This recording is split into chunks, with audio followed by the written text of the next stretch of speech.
Homage to Buddha Shakyamuni, wisdom warrior Manjushri, and benevolent masters. Profound and subtle Dharma is rarely encountered in eons. Now we can hear and follow it. May we realize the Tathagata's meaning. To liberate all beings, please generate bodhicitta before today's teaching.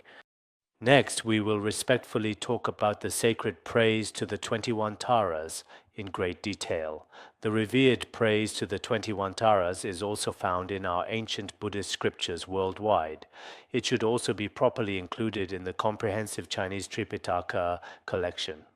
In the traditional Tibetan Tripitaka and in the profound spiritual teachings of other great enlightened masters throughout Buddhist history, decency and these practices related to Tara often appear quite frequently.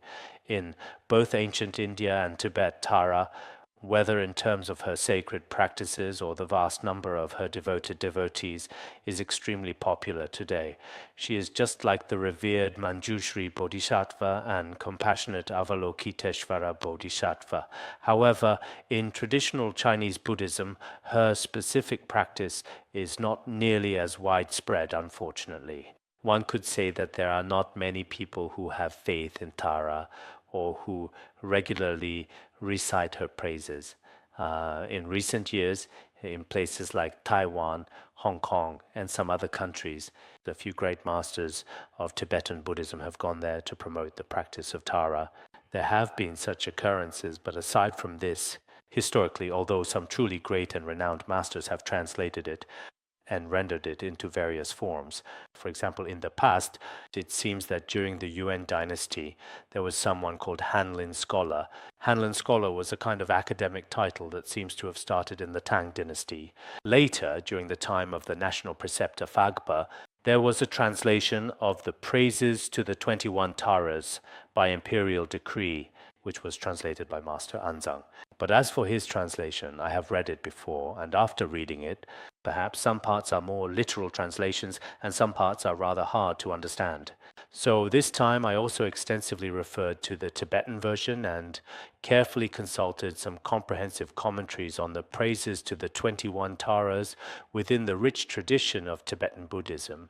I have carefully retranslated this, and on this occasion, I believe that many individuals present here today may not have been particularly familiar with the spiritual figure of Tara before now. It is important to understand that within the rich traditions of Tibetan Buddhism, there exists a significant and deeply revered spiritual practice that is intimately related to the deity Tara.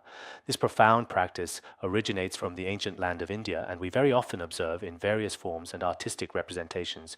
When reading the biographies of some great Indian masters, such as Bodhisattva Nagarjuna and Bodhiprabha, including Bodhisattva Shantideva and the Venerable Atisha, among others, many great spiritual masters in the past did indeed frequently receive profound prophecies directly from Tara, and often received her invaluable teachings and abundant blessings. We often see such phenomena in historical records. Apart from this, perhaps we ourselves have not practiced much personally. It's just that in some available Chinese translations, there are only a few very simple Tara practices or some basic traditional rituals and ancient mantras included.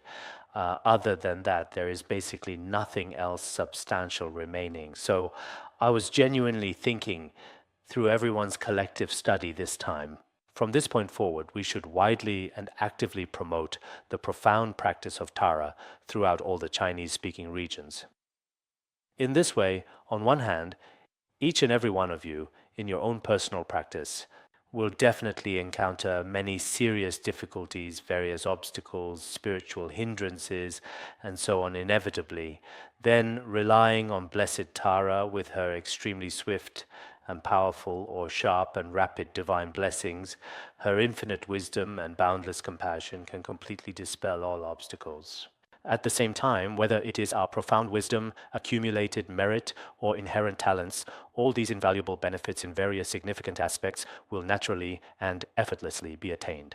This is precisely why the revered Tara is universally acknowledged and called the supreme yidam of all the enlightened activities of all Buddhas and Bodhisattvas, just like how we often refer to the venerable Manjushri Bodhisattva as the yidam of profound wisdom. And Avalokiteshvara Bodhisattva is the yidam of great compassion for all Buddhas and Bodhisattvas. In the same way, it is said that Tara is the yidam of the activities of all Buddhas. So what exactly are the profound activities of Buddhas and Bodhisattvas? On one hand, it is primarily to dispel the immense suffering of all sentient beings and then to establish them firmly in a state of lasting happiness. In this particular regard, Tara possesses truly special blessings and remarkable abilities.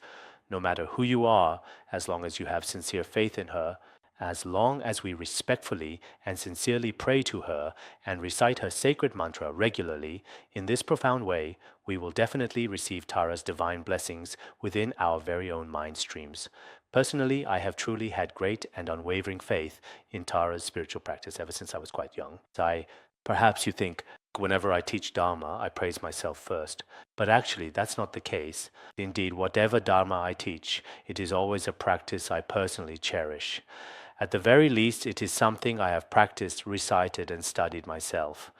Perhaps such Dharma may also bring you some benefit. Otherwise, if even I am half-hearted or doubtful about this practice, or if I don't feel anything at all, then when I try to teach it to others, I might not be able to explain it clearly. Even if I could explain it, it's like a completely empty bottle. Nothing whatsoever inside can be poured into another clean container at all.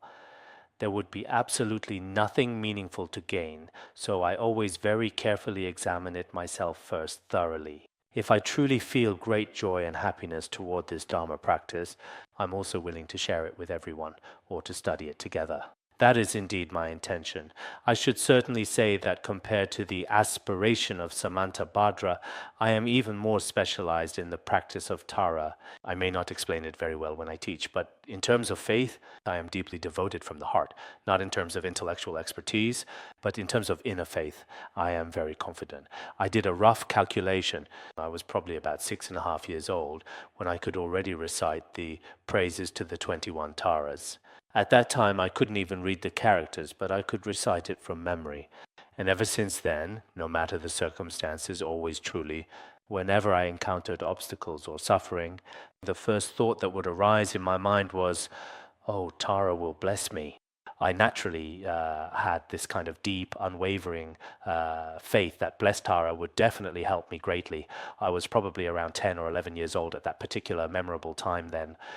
During that important period, there was someone very significant named Pema Tenzin. He used to be a practitioner, a lama of the Dzogchen tradition, although later on, outwardly, he returned to lay life. But he still had deep faith in the three jewels and a profound understanding of the teachings in every aspect. He gave me a very small statue of Tara. I kept this Tara statue with me all the way through elementary school, middle school, then to teachers' college, and later when I became a monk. Even after ordination, it was probably after I returned from India with His Holiness around 1990. Around 1991, I still had it in my possession. I had kept it safe for so many years, but later this tiny Tara statue, to put it nicely, it flew away from me. To put it bluntly, it was completely lost. It simply disappeared. I was often very sad and quite heartbroken about it, even though its overall quality was probably not as exquisite as those made in factories today. But to me, even when I was still in school, I always felt that back then, unlike now, the policies hadn't yet opened up. It was probably in the late 70s at that time, and there was a general lack of trust, even towards one's own teachers and classmates. But I always kept it wrapped in a piece of yellow cloth. I would often pray to her while at school. I truly felt that the blessings received were indeed profoundly great and abundant. So I think sharing this significant experience with everyone this time is also a very meaningful kind of endeavor. Actually, it was a few years ago that I first intended to talk about the Tara practice. But whether it's due to conditions or causes, the time was never quite right. Starting this auspicious year, even though for those who don't truly believe in genuine faith or dependent origination, this might seem like a completely random opportunity indeed. But for me personally, this transformative year, it feels like a truly meaningful. Ever since the new year began, there have been many auspicious connections related to Tara. First of all, I have received a lot from some great masters abroad, as well as some foreign Buddhists. They have sent me many Dharma texts related to Tara. Then, about 2 or 3 months ago exactly, I fortunately met the Venerable Khenpo Sodargye in the distant Han region.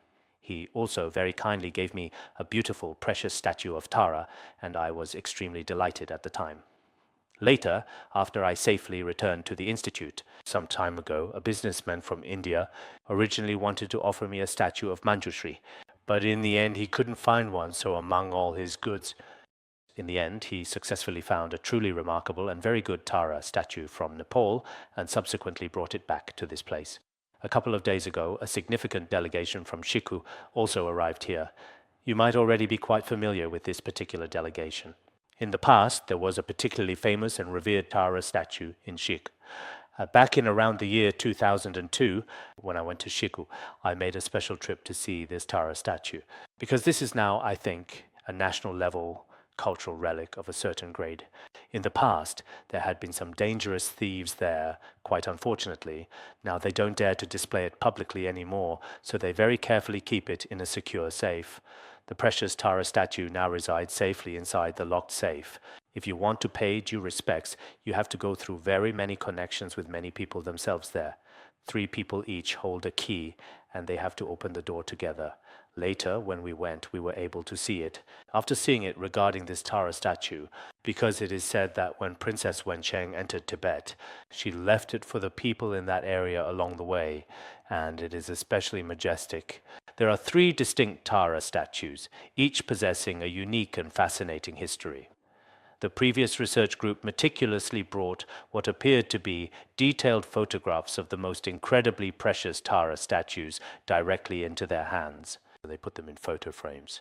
Later, when they eventually arrived at the Buddhist Academy, only the very last one was left remaining. When they met me, they gave it to me, and I was quite delighted at the time. There are many such stories and connections like this, including the beautiful images of green Tara and white Tara, which are prominently hanging in our sacred prayer hall today. Some devoted lay practitioners, whether intentionally or unintentionally some time ago, they really wanted to offer a magnificent tanka to the prayer hall, a truly meaningful contribution. As a result, they bought tankas of white Tara and green Tara, which just arrived at the academy a couple of days ago. I said, we were just about to announce a teaching on Tara. I said, today we're going to announce the teaching on Tara, and it seemed like the Thankas arrived that very day. I feel that all the circumstances and connections are quite auspicious. I believe in dependent origination. Some of you might be materialists or skeptics, or those who have studied a lot of Buddhist logic may not necessarily believe in this. There are plenty of such coincidences, so don't just use your own discriminating thoughts to really judge everything, but that's also fine. In any case, I sincerely hope that this auspicious year many devoted Dharma friends in the process of spiritual practice must earnestly pray to blessed Tara. After faithfully praying to Tara, it truly is. In terms of the sacred Dharma you study and practice, it is especially meaningful in all important aspects.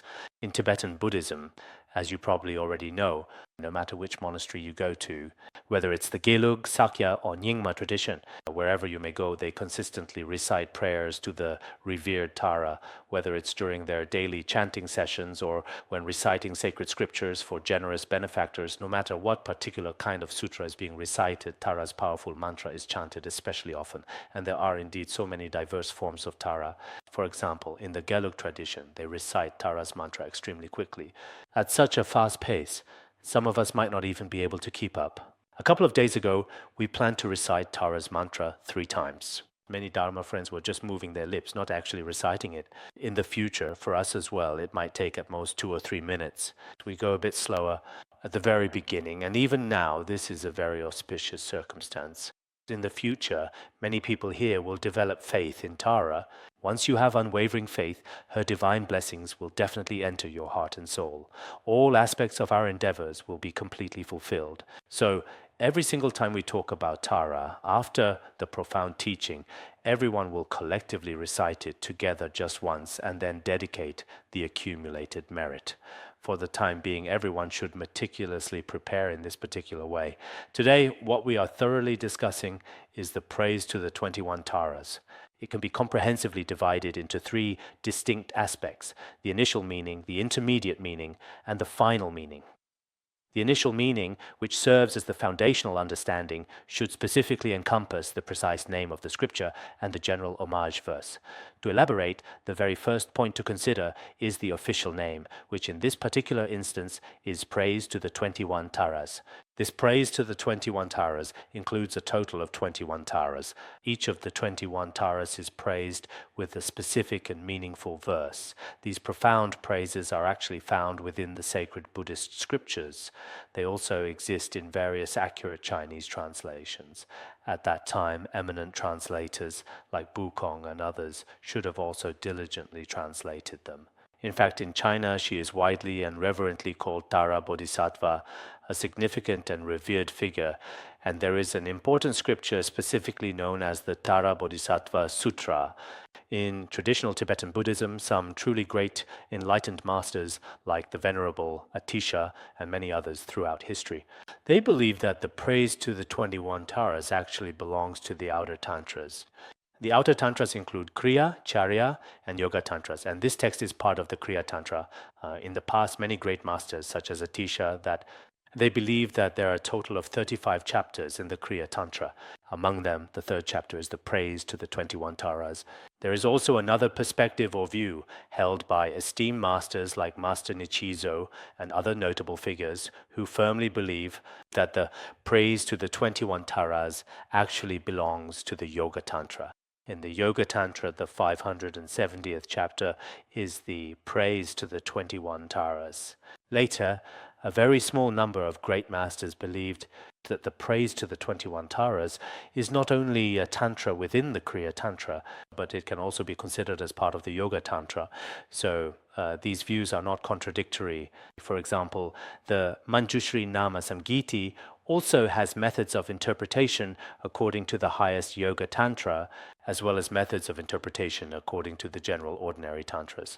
Therefore, its ultimate meaning is the doctrine of the highest Yoga Tantra and above. However, in its manifestation, if the sentient beings to be guided differ, it can also be understood as belonging to the Kriya Tantra and above. Therefore, it is acceptable for us to regard it as a scripture of the Vajrayana. In Chinese Buddhism, including during the Tang esoteric period, there were often some practices related to Tara as well. It's just that in China, these profound teachings were not widely propagated or extensively disseminated. Therefore, this significant praise to Tara, a revered text, each sacred verse contains some beautiful praise for blessed Tara.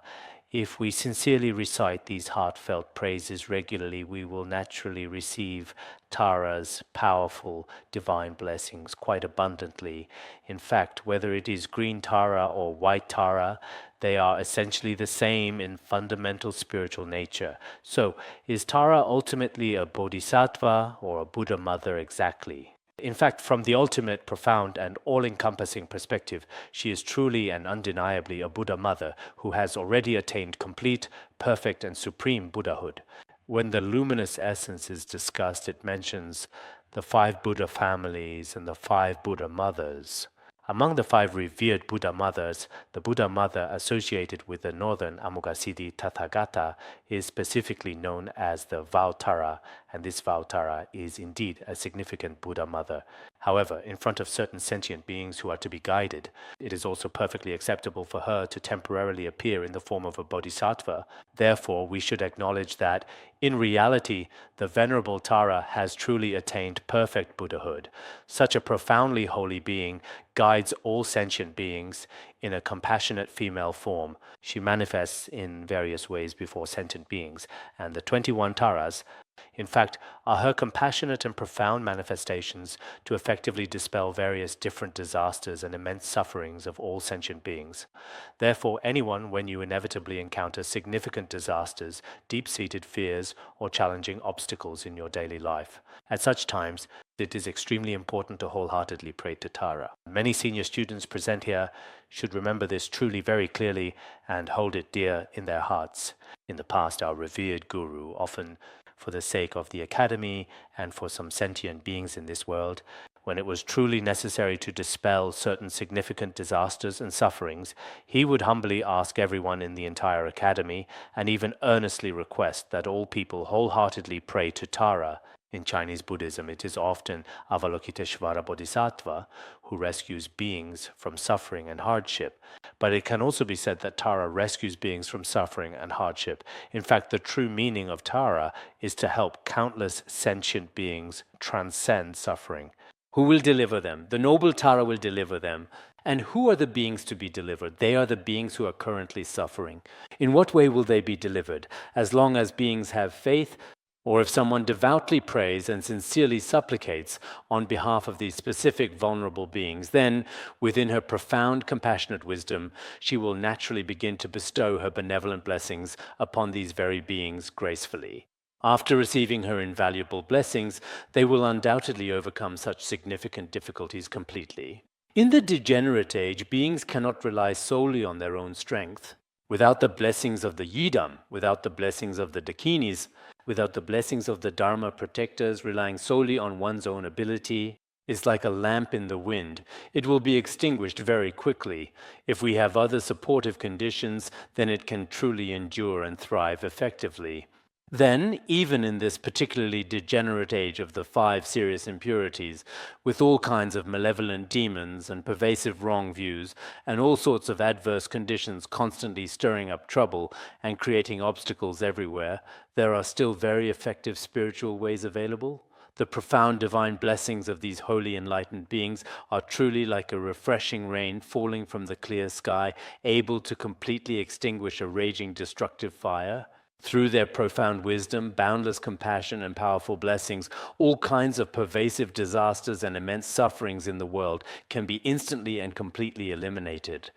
This transformative power is truly remarkable. So I think for all the esteemed Dharma friends present here today, it is of paramount importance that first and foremost you must cultivate and develop unwavering faith in the sacred Tara practice. With faith, anything becomes easier to accomplish. This includes our listening and contemplation, which in fact is a very difficult undertaking. If you don't have complete faith in yourself, even if you truly study here every single day, even if you deeply contemplate here continually every single day, for others this might feel like a punishment, a kind of suffering. But as long as we have faith, we feel that this is truly an enjoyment, a very meaningful and significant act in our lives. So, our faith as human beings is especially important. No matter which Dharma practice you choose to follow, whatever you do, the first thing is to arouse your faith. If you don't even have faith, then doing this thing, even just attending a single class, is truly very difficult. Some people, let alone listening to classes year after year, after just one class, as someone I once met told me, he said, "I heard that listening to teachings in Buddhism is very special. So I went to attend a class, and wow, that particular time was just so incredibly hard to get through. It was really quite tough. I genuinely felt it was very, very painful. Even my knees," he said, "had already become stiff." But actually, when you sit cross-legged, your knees shouldn't become stiff. However, he felt that it was an extremely painful experience. In the very same way, when it comes to any Dharma practice, we should first carefully consider whether we can truly strengthen our faith. If our faith is strengthened, then whatever we do, not just listening to the Dharma or helping sentient beings, even when liberating sentient beings, going into the blazing fires of hell to save them, it is just as described in the ornament of the sutras, where a bodhisattva treats it like a swan entering a garden, or like entering the ocean. It's that kind of feeling. So first we should develop a sense of joy and faith in this Tara practice. Once we have that genuine joy and truly unwavering faith, the profound blessings of the holy precious Guru will directly enter our receptive hearts completely. Now moving on, what was just mentioned here is the main topic. This is the traditional general homage verse. Om, homage to the Supreme Holy Compassionate Tara. Om is generally a vocative word, and it is also a profound mantra that perfectly aligns with the sacred body, enlightened speech, and pure mind of all Buddhas and Bodhisattvas. Here in general, it says homage to the Supreme. Supreme refers to wisdom and compassion. Here, Supreme also carries this meaning. It also profoundly combines the pure discipline of spiritual practice with the immense benefit of all sentient beings. Such a truly holy and revered Tara, as I just mentioned in her sacred presence, all the sincere devoted devotees present pay homage to her with utmost reverent respect and devotion. This is, generally speaking, how we properly pay homage to Blessed Tara.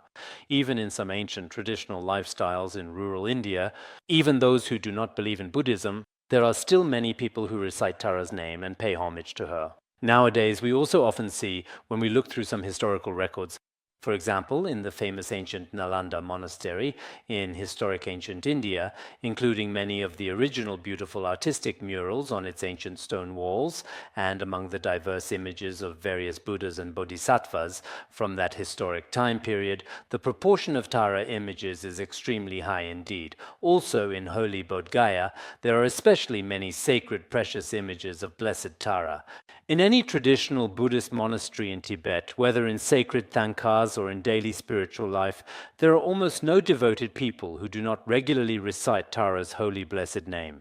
Among Tibetans, especially some of the newer generation of young Tibetans nowadays, they may not necessarily recite Tara's sacred name. They might be more intensely focused on the pursuit of making money and are particularly interested in some of today's more superficial and fleeting trash culture. But in the past, people truly had profound faith and would all devoutly recite Tara's revered name, demonstrating their deep spiritual commitment. Therefore, no matter who you are, as long as you have faith, it's just exactly like bright, pure moonlight that can shine at any given time. In a clear, peaceful pool of still water, the beautiful reflection of the full moon will naturally appear quite clearly and perfectly. In front of all the Buddhas and Bodhisattvas, it's not that they have a special connection with any particular sentient being, nor is it like that. In fact, they are completely interconnected with all sentient beings and all living entities.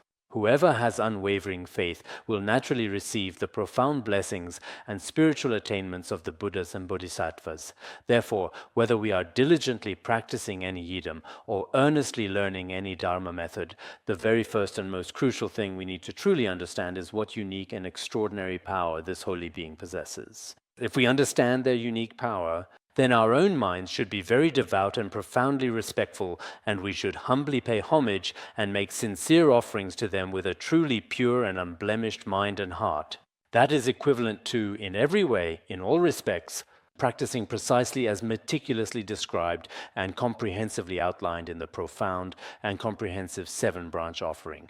Only by diligently practicing in this specific and dedicated way can we truly and profoundly receive their invaluable and benevolent blessings.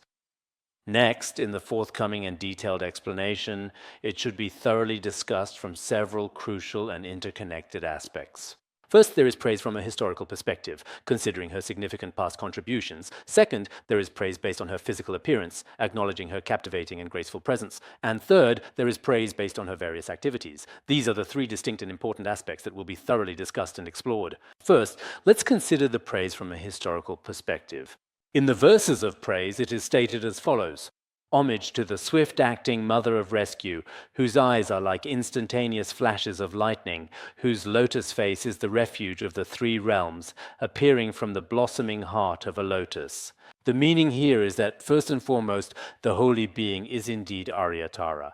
This is commonly referred to as the swift-acting Tara. So, what exactly is this swift-acting Tara like in its overall appearance? The main body color of the swift-acting Tara should typically be a bright yellow, correct? It is indeed red, isn't it? While there are variations with yellow and red hues, in this particular instance, the predominant color is distinctly red. Generally speaking, this is a common and widely observed characteristic. Her right hand is positioned in the profound and deeply symbolic gesture of supreme giving, a sacred mudra that profoundly signifies the act of offering the highest and most encompassing protection to all sentient beings.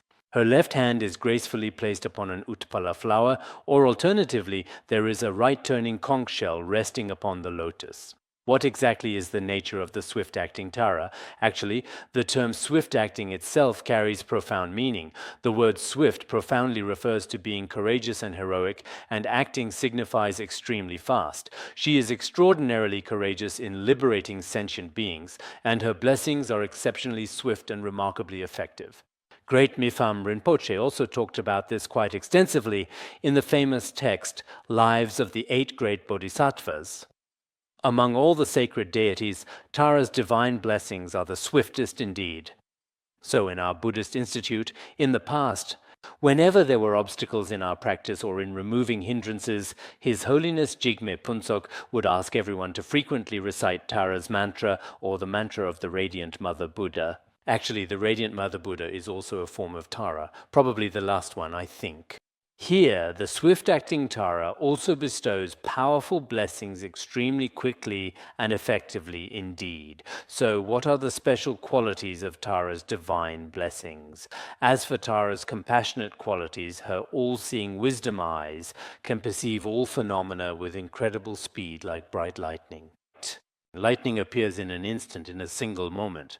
In the same way, Tara perceives both the world of forms and the world of sentient beings, or, if she wishes to see the true nature of all phenomena, both worldly and transcendent.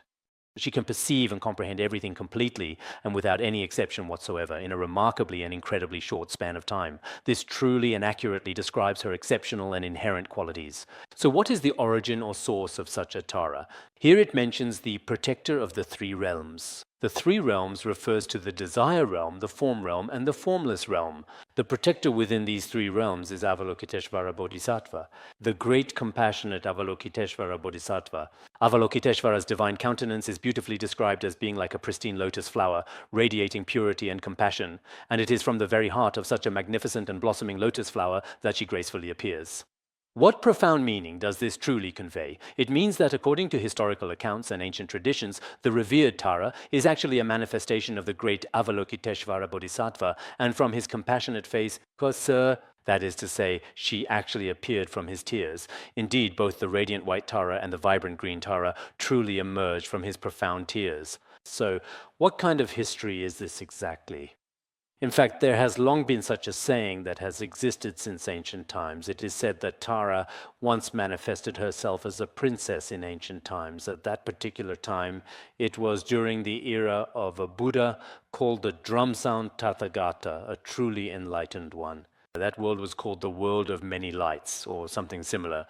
In that particular world, the princess's name was Prajna Moon, which translates to Wisdom Moon. Princess Wisdom Moon, in front of this venerable Tathagata and all the monastic assembly, made offerings of all kinds for countless millions of years, demonstrating immense devotion and profound reverence. After making these offerings, others asked her, "Why are you making such offerings? What are your intentions?" In the end, she said, "Now, after making offerings for such a long time, I want to make a vow."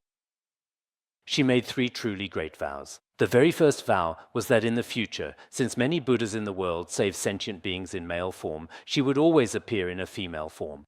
She would save sentient beings in female form.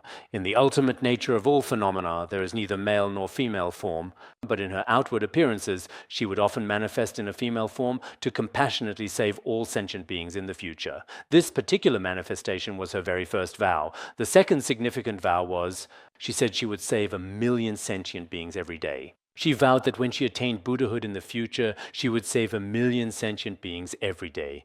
Her third vow was that in the future, she would share in Avalokiteshvara Bodhisattva's work of saving sentient beings. She would appear from Avalokiteshvara's tears and then save countless sentient beings. When these vows later came to fruition, actually, when we talk about the 1,000-armed, 1,000-eyed Avalokiteshvara Bodhisattva, we have also mentioned this before, and it is a very significant point, that Avalokiteshvara Bodhisattva saves countless sentient beings through various manifestations. In the end, when he looked again, he saw that the number of sentient beings had not decreased. They were still extremely numerous. At that moment, Avalokiteshvara Bodhisattva was deeply saddened in appearance. He kept shedding tears, and as he wept, his tears turned into lotuses. From within the beautiful lotuses appeared the revered white Tara and the serene green Tara. On the one hand, they made vows in front of the Bodhisattva, saying, "Mother Bodhisattva, please do not be sad. We will help you save countless sentient beings." Then the 21 Taras manifested. This is the history behind it. This particular verse mainly talks about Avalokiteshvara Bodhisattva transforming into the form of Tara. Therefore, when we pray to Tara and to Avalokiteshvara Bodhisattva, in many respects, in their very essence, they are completely the same. There are also other stories from the past. In the earliest times, there was a bhikshu named Vimalaprabha, stainless light. At that time, Bhikshu Vimalaprabha made a vow. Later, the Tathagata of great radiance bestowed an empowerment upon him, transforming him into Avalokiteshvara Bodhisattva. Avalokiteshvara Bodhisattva then received the empowerment of the 5 Jnani Buddhas. After that, Tara appeared. There is also this account. In fact, Avalokiteshvara Bodhisattva and Tara should, in a certain sense, be considered as one and the same in essence.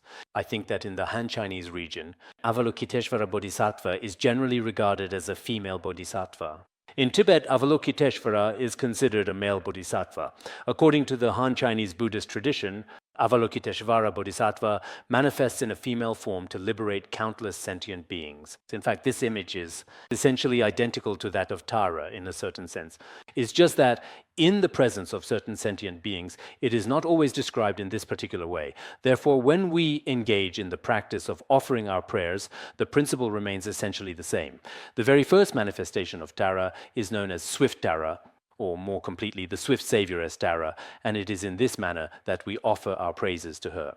This is to pay homage to her based on her historical origins. Earlier I mentioned praising her by her physical forms, which can be divided into two aspects. One is to praise her by her Sambhogakaya, enjoyment body form, and the other is to praise her by her Dharmakaya, truth body form. The first, praising her Sambhogakaya form, can be further divided into paying homage to her peaceful form and paying homage to her wrathful form. There are these two. First, paying homage to her peaceful form can be divided into 6 aspects. First is the initial one. Among the 6 distinct categories, the very first is to pay profound homage through her exquisite facial color and radiant glow. This specifically means paying homage from the perspective of Tara's beautiful facial complexion and her brilliant luminous radiance. In this regard, of course, this method of categorization can also be applied to the overall praises to Tara. Or you can also pay homage to each individual Tara separately. That's also acceptable. For example, our first Tara is such and such, the second Tara is so and so. This way it might be easier to remember, but I prefer to analyze it in a more systematic way. Let's divide it like this and see what the outcome is when the time comes. When we discussed the profound and extensive aspiration of Samantabhadra chapter, we also took it step by step, meticulously crossing the river by carefully feeling each individual stone, didn't we? We were essentially teaching the class and navigating this complex spiritual journey by diligently feeling our way along, exploring each concept thoroughly and progressively. Next, we observed the first significant aspect, paying profound homage through her exquisite facial color and radiant glow. Homage to the white Tara, whose beautiful face is like the radiant autumn full moon, gathered with the brilliant radiance of 100 full moons, surrounded by thousands of twinkling stars, all shining with magnificent and truly splendid brilliance. This is the truly sacred, beloved white Tara deity, the very compassionate Holy One we all often quite reverently talk about together. Sometimes, as devoted Buddhists, we should become intimately familiar with these significant figures. Otherwise, we might unfortunately end up not truly knowing anything at all about the many revered Buddhas and sacred images that exist. Look, some of you are diligently drawing right now. That's actually pretty good and quite commendable. In this vibrant space, there are also many talented and diverse artists showcasing their creative works. Next, let us respectfully offer an homage to the revered white Tara of moonlight, who is also widely known and affectionately called the seven-eyed Mother Buddha. This particular designation is attributed to her because, according to various historical accounts and traditional descriptions, she possesses 3 eyes on her serene face, and additionally an eye on the palm of each of her hands and another eye on the sole of each of her feet, making a total of 7 eyes in all. The divine third eye on her sacred forehead sees all enlightened Buddhas and compassionate bodhisattvas, while the other 6 wisdom eyes carefully observe all sentient beings in the 6 different realms. There is also this explanation. So, what does the white Tara look like? She is like 100 bright, full autumn moons, all perfectly layered and gracefully gathered closely together. Her luminous, radiant complexion is exactly like that. The beautiful face of white Tara is like this. Generally, the pure autumn moon is completely free from all kinds of dust, obscuring clouds, and any other impurities. Imagine 100 such luminous moons gathered together in a celestial display, and that begins to describe a state of unparalleled and utmost perfection. It certainly doesn't mean that she is physically especially large or possesses immense physical dimensions. That's absolutely not the intended point of this profound comparison. It means she is completely perfect indeed. It's a truly beautiful way of describing her divine, sacred nature entirely. And what is her magnificent radiance truly like then? Thousands upon thousands of brilliant celestial stars, all gathered together at the exact same time, even completely surpassing the natural brilliance of the bright full moon and all the distant stars. She emits a brilliant, pure white light before all sentient beings, bestowing upon them the soothing nectar of moonlight, thereby dispelling the burning and intense afflictions within the hearts of all beings. We know that sentient beings nowadays experience a multitude of profound fears, deep-seated worries, and pervasive sadness within their hearts. Furthermore, there is also an abundance of bitter disappointment and a considerable amount of lingering resentment that burdens them. This is the suffering of sentient beings' minds. For today's sentient beings, on the surface, many individuals appear to be quite well dressed and adequately well fed. But in reality, most of their profound suffering does not genuinely come from a mere lack of material goods. Rather, it is the pervasive lack of genuine courage and inner strength within their very hearts. Why is it that so many people, an increasing number more and more nowadays, are tragically committing suicide? The primary reason is that their hearts are not truly fulfilled. They often feel that everything in their lives only adds to their suffering and distress. So at this very sacred time, we earnestly pray to compassionate Tara. By sincerely praying to beloved Tara through her divine protective power, many of the deep fears in our troubled hearts will be dispelled immediately and completely forever. Generally speaking, this most noble Arya Tara, she is also quite widely known as beloved Sarasvati. In traditional Tibetan Buddhism today, in fact, Sarasvati and Arya Tara are essentially the exact same divine being indeed. In some ancient sacred texts, she is always reverently called the great wisdom goddess Sarasvati. She is also the white Tara. Many of the spiritual practices for white Tara and Sarasvati are quite remarkably similar indeed. From this important perspective, white Tara is actually specifically for developing profound inner wisdom and understanding. If we practice beloved Sarasvati devotedly and sincerely, regularly, and very well with great faith, then engaging in activities such as the profound practice of writing poetry, diligently developing profound wisdom, and consistently increasing both spiritual merit and intellectual intelligence are all aspects that are greatly enhanced. She is particularly distinguished in this regard, possessing truly unique and exceptional abilities that set her apart. At the same time, White Tara, a revered figure, is actually considered one of the three principal long-life deities in Tibetan Buddhism. These are Amitayus, Ushnisha Vijaya, and White Tara. In many extensive long-life prayers, which have been carefully composed by truly great masters and eminent monks, many of them pray to Amitayus, the Buddha of infinite life, and White Tara, the revered goddess of compassion and longevity. They also earnestly pray to Ushnisha Vijaya, the victorious goddess of long life, asking her to remain in this world for the benefit of all sentient beings. Therefore, she is also considered a profound emanation of Amitayus, embodying his boundless life-giving power and wisdom. Whether it is for your own personal well-being or for the profound happiness of others, if you earnestly wish for a long and healthy life in this world, or if you deeply desire for someone to experience true and lasting happiness, then diligently praying to this Tara is indeed an exceptionally important practice. Additionally, in the ancient sacred history of the entire world, for example, the noble Princess Wencheng and Princess Jincheng of ancient Tibet, in fact, the beloved Princess Jincheng of Nepal was actually a divine incarnation of compassionate White Tara herself. Princess Wencheng was truly a blessed incarnation of merciful Green Tara. According to various detailed related historical accounts, later the great wise king Songtsen Gampo successfully accomplished many important complex state affairs throughout ancient Tibet, and also made accurate prophecies about significant future events. After making these significant prophecies, he then blessed both princesses by gently placing his hands upon their heads. Later, these two princesses, Princess Jincheng, transformed into a beautiful white 8-petaled lotus flower. She subsequently became the revered symbol of White Tara. Princess Wencheng transformed into a 16-petaled green lotus. She also became the symbol of Green Tara and finally turned into a ray of light. This light merged into the statue of the 11-faced Avalokiteshvara above. In the end, the king also merged into the statue of Avalokiteshvara. So, looking at it this way, all three of them are manifestations of Avalokiteshvara. In this world, one individual came from the Han region, another from Nepal, and a third was located in Tibet. But in different places, they manifested different forms. In the end, they all merged into Avalokiteshvara. This is also how it is described in some very reliable historical accounts.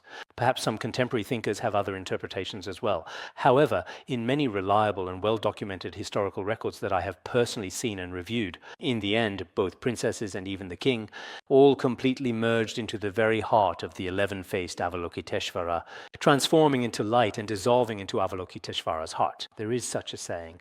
So, whether it's compassionate white Tara or wise blessed Sarasvati, these are all truly powerful protective deities of great eternal longevity indeed.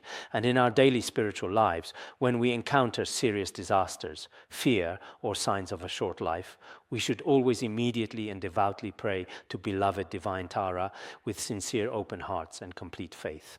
In ancient India, it seems that one of Dignaga's esteemed disciples was diligently teaching the Dharma in a certain place. While he was teaching, a particularly terrifying venomous snake appeared. This highly venomous snake emerged from the vast sea and proceeded to devour many unfortunate people and various animals. At that time, he remembered that in ancient texts there was a deity called Tara. It is said that praying to her will immediately dispel such disasters and suffering. He thought to himself, if I do not pray, many innocent living beings around us will also be swallowed by it. So he immediately prayed. He immediately recited Tara's sacred heart mantra with profound devotion, and the venomous snake gave rise to compassion and gently let go of its prey. The other sentient beings also had their respective lifespans significantly extended, and all forms of disasters and misfortunes in their lives were completely and utterly dispelled. Nowadays, what do many people hope for? They hope for longevity for themselves and for their families. They want their families to be safe, for themselves to be happy, and to gain wisdom. In Tara's practice and in the prayers, this is often mentioned. If you wish for wealth, pray to Tara. If you wish for children, pray to Tara. All your wishes will be fulfilled. Except for a very few people whose karmic obstacles from past lives are extremely heavy, even the Buddhas and Bodhisattvas may not be able to immediately resolve your urgent difficulties. For everyone else, as long as you pray sincerely and wholeheartedly and fully recite the praises to Tara or the mantra, you will definitely attain all the profound spiritual accomplishments you truly wish for. This is what we have extensively discussed about the beautiful moonlight Tara, and then we talked about, just now we thoroughly discussed the peaceful divine form, praising it from 6 very significant aspects. The second important key point is to offer sincere praise based on her unique body color and the 6 paramitas. That is, to praise her by her body color and the 6 paramitas. This is the second section, so this is the next part. Homage to the revered mother of a brilliant purple gold color, whose exquisitely beautiful hands are gracefully adorned with sacred lotuses, who profoundly embodies boundless generosity, unwavering diligence, profound asceticism, serene calmness, enduring patience, and deep meditative concentration.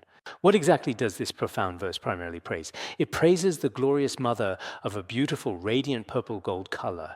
The mother of purple gold color is truly one of the 21 Taras indeed.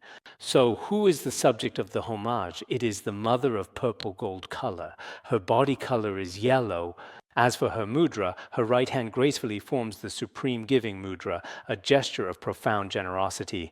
On the beautiful and intricately detailed lotus flower, which is gracefully held in her left hand, there is a truly magnificent and precious wish-fulfilling jewel. It should definitely be present and clearly visible on the lotus. Can you carefully observe and discern its presence there, perhaps noticing its unique brilliance and exquisite craftsmanship? Your eyesight isn't very good today, is it? This is using a beautiful lotus flower. The sacred lotus adorns her most exquisite, graceful hand. It means it's positioned on the lotus to fulfill all sentient beings, to completely dispel poverty and grant abundant wealth. Whoever devoutly prays will immediately be granted such a truly wish-fulfilling jewel. Such a beautiful lotus and a precious wish-fulfilling jewel gracefully adorn her exquisite hand. This compassionate Mother Buddha, in fact, profoundly uses the 6 paramitas to fully fulfill or completely liberate all sentient beings. The 6 paramitas, as we know, the very first one is generosity. The second one mentioned here is diligence, and the third is asceticism and tranquility, which are essential practices. In many commentaries, asceticism and tranquility are often explained as the ultimate perfection of ethical discipline. That is to say, upholding precepts requires ascetic practice and also a truly serene and wonderfully tranquil environment. This is the third paramita. The fourth paramita is patience, and the fifth is meditative concentration. The sixth is the perfection of profound wisdom. The very nature of this wisdom is to truly engage with the fundamental and inherent true nature of all phenomena. In other words, it truly means entering into the vast and boundless realm of all dharmas. To truly engage with the profound nature of all phenomena, only by opening and cultivating wisdom can one fully and comprehensively practice all dharmas. Therefore, this is truly called the perfection of wisdom. Then, through diligently using the perfection of wisdom to liberate countless sentient beings, that is, through the diligent practice of the six paramitas, the previous five are all skillful means indeed. And finally, with the ultimate perfection of profound wisdom, the six paramitas, one truly benefits all sentient beings through the countless myriad practices of the six sacred paramitas. This is the primary main characteristic of the beautiful Golden Tara. Praying to her significantly increases one's spiritual wisdom, accumulated merit, and overall longevity, as well as completely dispels all various kinds of deep mental suffering, spiritual ignorance, natural disasters, negative karmic obstacles, and so on. Therefore, when we truly pray to God with all our hearts, therefore we must always pray to the compassionate and enlightened Tara with a truly joyful and sincere heart. When you engage in this profound and heartfelt prayer, whatever you genuinely need and desire, including abundant wealth and spiritual merit, will be gradually manifested and bestowed upon you. All the significant accomplishments in these important areas will be fully fulfilled for you. For example, there is a truly beautiful, inspiring story from the ancient past indeed.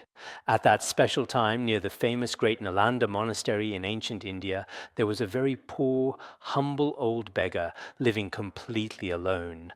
The beggar's beautiful daughter was about to get married very soon. However, her family was extremely impoverished and had absolutely no means to manage their situation. She heard that the most famous person in Nalanda monastery was Master Chandrakirti. She went to Chandrakirti to humbly ask for some much-needed wealth and assistance. She said, "My daughter is to get married. We are truly too poor and feel quite embarrassed in front of others. Could you please graciously grant us some much-needed wealth?" At that time, Bodhisattva Chandrakirti appeared to be quite poor himself. He said, "As an ascetic monk, I truly do not possess very much at all." He then added, "There is a highly respected master known as Chandragomin who resides quite nearby in this very area." Master Chandragomin was a lay practitioner who often debated with Master Chandrakirti. He might have intentionally introduced her to him. He said, "You'd better go to Chandragomin. After all, he is a layperson. We monastics don't have much to truly give. Go and find Chandragomin, the revered Master Chandragomin." Subsequently, the beggar promptly ran towards Master Chandragomin. When the beggar arrived at Master Chandragomin's dwelling, it is sometimes observed that perhaps she possessed a remarkable ability to articulate her thoughts. Indeed, some beggars are notably eloquent and very moving in their words and expressions. Actually, I have many wonderful, inspiring stories about this important topic, but I really can't share them all today, unfortunately. She went directly to the wise Master Chandragomin to humbly beg for some food. After she finished speaking, Chandragomin was especially clearly and visibly.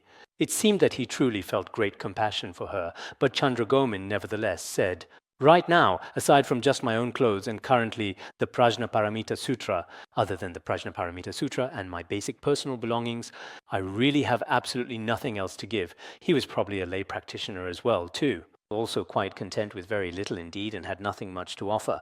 Actually, in India at that time, life probably wasn't very affluent either.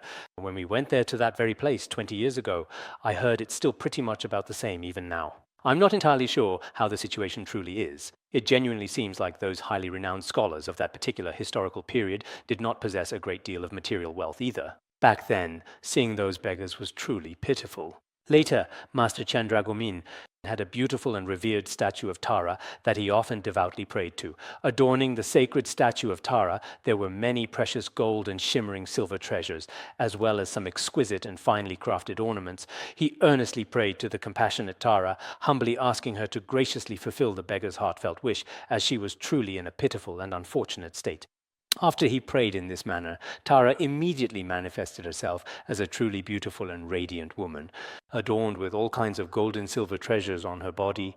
She took off all of them, every single one, and then she generously gave them to the woman. The woman, with great happiness, took everything away. After taking possession of all the items, she was finally able to successfully marry off her beloved daughter to someone else. Consequently, she became incredibly wealthy. Later, when the esteemed Master Chandragaman saw that his favorite statue of Tara no longer had any of its ornaments, they had all been removed and given away.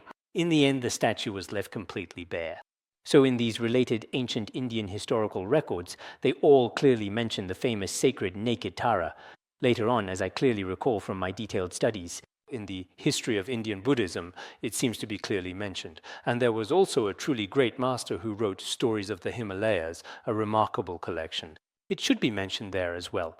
It is clearly said that this was carefully preserved in recorded history for a very long time afterward indeed. Actually, whether in ancient India or in sacred Tibet, there are many fascinating, beautiful stories of the famous speaking Tara. There are all kinds of wonderful, inspiring stories about Tara mysteriously appearing, some of them incredibly miraculous indeed. Just like the many inspiring stories of Avalokiteshvara that are widely passed down in China, there are indeed so many of them. Therefore, when we sincerely pray, as Master Yue Guan also thoughtfully said at that time, as long as you pray selflessly, there is not a single wish that Tara will not fulfill for you, as long as the prayer is selfless. Of course, when we pray, it is best if our prayers are selfless. No selfish prayers, only prayers entirely for the benefit of all sentient beings. Even if your prayers are somewhat selfish and primarily self-serving in nature, she will still graciously grant you a corresponding and appropriate blessing. Therefore, it is imperative that in our future lives, each and every one of us, throughout the entire process of our study and spiritual practice, should also diligently strive to emulate the profound wisdom and compassionate actions of the great masters of the past. By sincerely praying to the revered Tara, then in your dedicated spiritual practice, I firmly believe that many obstacles will naturally be dispelled and overcome, including, for instance, when I was ordained, many significant obstacles indeed arose. After they appeared, it seemed there was no way to overcome them. When I couldn't overcome them, I just desperately chanted Tara's name. Some time ago, a teacher from our area came to visit. I said, this might be Tara's blessing. Otherwise, because at that time this teacher was still very attached to me.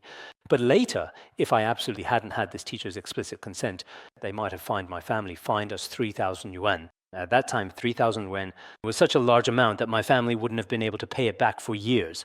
Later, I personally went to see my homeroom teacher, and the teacher agreed very quickly. Before I even entered his room, I quietly recited Tara's name many times. Later, I asked him, because at that time you were also especially attached to me. According to what you thought at the time, you definitely didn't want me to become a monk. I asked, why? He said, I don't know either. Somehow in a daze I agreed at that time, and you just dropped out of school. So I deeply feel that in many different aspects of daily life, Tara's divine sacred blessings are truly, truly remarkably effective and powerful indeed. So for myself personally, everyone has their own deeply personal wishes, their unique aspirations, and their specific goals in their spiritual practice that they earnestly desire to achieve. In this intricate and often challenging process, especially when they are encountering a very difficult situation or when facing some particularly urgent and pressing matters that demand immediate attention, by sincerely praying to the compassionate deity Tara, they can find solace and assistance. They can be resolved very quickly, almost miraculously, with divine intervention and profound ease. So, in your future lives, you should often and sincerely pray to the compassionate and powerful Tara to swiftly dispel all obstacles in your spiritual practice, and at the same time, to graciously fulfill your deepest and most heartfelt wishes and aspirations. That's all for today, and I hope this guidance proves beneficial for your path.